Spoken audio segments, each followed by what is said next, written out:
Мотивацията е съвкупност от всички фактори, както личностни, така и ситуативни, които подбуждат хората към активност.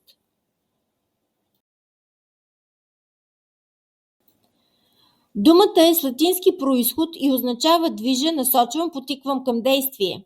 Мотивите на човешкото поведение и дейност са сложно психично образование, трудно достъпно за изучаване и все още криещо много тайни.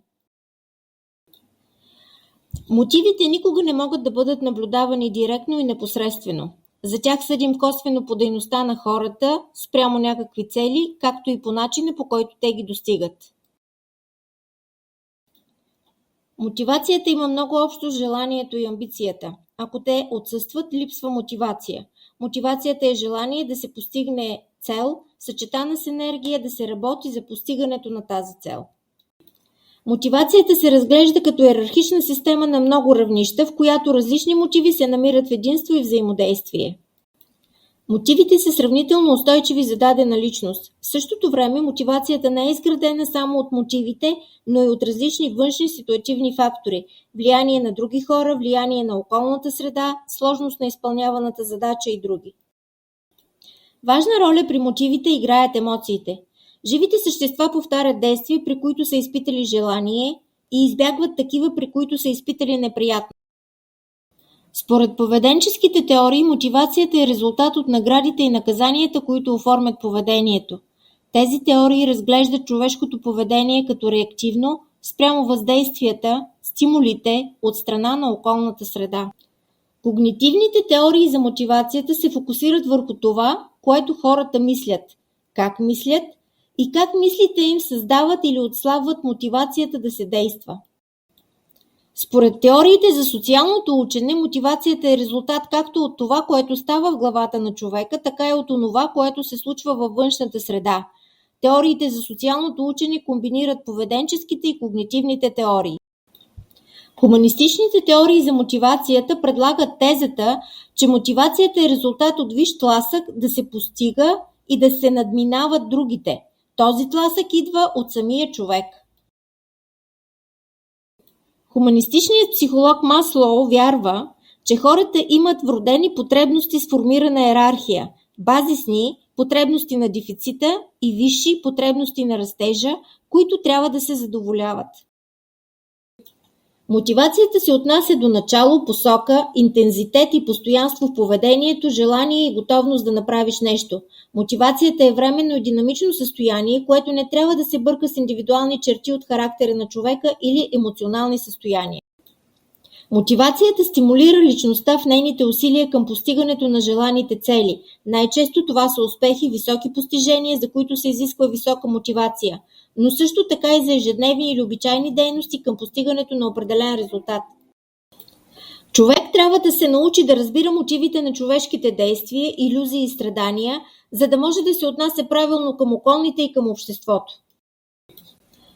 Отнася се до вътрешните състояния, които осигуряват мотивационна енергия по посока на реализирането на конкретно поведение и постигането на предварително поставени цели в процеса на обучение. Съществуват два широки класа резултати, които хората ценят и служат като потенциални мотиватори. Първият набор от резултати са неща, които за повечето хора следват непосредствено. Пари, избягване на наказания, получаване на одобрение от ръководството. Това са така наречените външни резултати. Вторият набор се появява спонтанно за човека. Те са израз на чувство за удовлетвореност и реализация от доброто справяне с работата. Тези вътрешни резултати са свързани с удовлетворението на човешкото желание за компетентност и автономия. И двата типа мотивация водят до еднакво добро механично запомняне, до високо концептуално разбиране, както и до увеличаване на гъвкавостта на мисловната дейност. Съществуват качествени различия в изпълнението на една дейност, когато хората са вътрешно или външно мотивирани. Когато хората са външно мотивирани, те извършват допустимо малко работа, колкото е необходимо, за да получат награда. Показват тенденция към слабо внимание към дейността, проявяват слаба инициативност и чакат да им се нареди какво и как да правят. Когато хората са вътрешно мотивирани, проявяват амбиция и инициативност, фокусират вниманието си върху дейността и нямат нужда от контрол. По този начин получават лична удовлетвореност. Феноменът мотивация се определя по 4 признака. Активиране. Мотивацията означава винаги процес, степен на действие. Посока. Действието е насочено към определена цел и има продължителност, докато се постигне целта или докато друг мотив е приоритетен. Интензивност. Действието може да е с определена степен на интензитет, задълбочено или по-повърхностно. Трайност. Преследването на целите може да бъде интензивно и не толкова интензивно. Понякога при преследването на целите се появяват затруднения. Мотивацията има връзка с потребността. Тя може да се уподоби на идея, мисъл. Когато се говори за мотивите на личността, трябва да се има в предвид, че човек притежава съвкупност от мотиви, която не е разположена хаотично.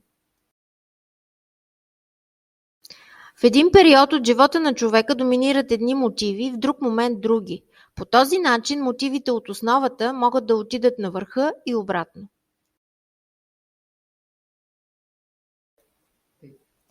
Маслоу счита, че мотивите могат да са разположени в йерархична структура от 5 равнища, като всяко по-долно равнище е предпоставка за функционирането на следващото равнище. Първи са физиологичните потребности, следвани от потребността от сигурност, социалните потребности, потребността от признание и най-високата категория е потребността от реализация на личността. Ако физиологичните потребности не са задоволени, не може да се говори за потребност от сигурност. Мотивите за самоактуализация не зависят от задоволяване на предходните мотиви. Без да се познава системата от потребности и интереси на личността, без да се знаят факторите, които мотивират за ефективен труд, е невъзможно да се изгради система за стимулиране, която да способства за максималното отдаване на силите и възможностите в работата. Според потребностите, които ги предизвикват, се делят на биологични и социални. Мотивите за постиженията са 2 вида – мотиви за постигане на успех и мотиви за избягване на неуспеха. Според принадлежността на стимулите, предизвикващи потребностите, се делят на външни и вътрешни. Според насочеността към човека биват нравствени и колективни. Според вида и разнообразието на подбудите са еднозначни и многозначни.